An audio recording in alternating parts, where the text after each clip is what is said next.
life, people have a tendency to need to explain everything. They always want to know the reason why things happen. Tiara just explained what internal attribution is, and now I'm going to talk about the complete opposite, external attribution. Try to think of the word attribution as simply meaning an explanation. So when a person attributes something, they are essentially providing an explanation for why it happened. External by definition means outside of or coming from a source outside the subject affected. So then external attribution means explaining the cause for something as being outside of us or an outer factor. A great example of external attribution is provided by the Persuasion blog on healthyinfluence.com. It's about a student receiving a grade in class. The website says, you take a peek and see, a 65%. You think about these disappointing results for a minute and realize what a lousy teacher you've got and how badly written the textbook is and how unfair the test was. You make a lot of external attributions. What caused the 65%?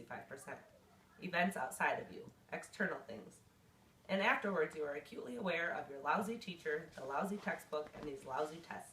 Lousy. In that example, a student is placing blame on something other than himself. Instead of looking inside at what he did wrong, he is blaming the teacher and the textbook and even the test itself. By explaining that the reason for the source as outside factors, the student is implementing external attribution. Another way to describe external attribution is by thinking of it as situational.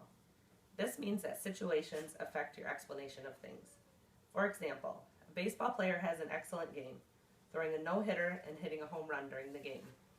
When being praised for doing so well, he says, well, the weather was perfect, the bat felt very light in my hands, and I was wearing my lucky socks.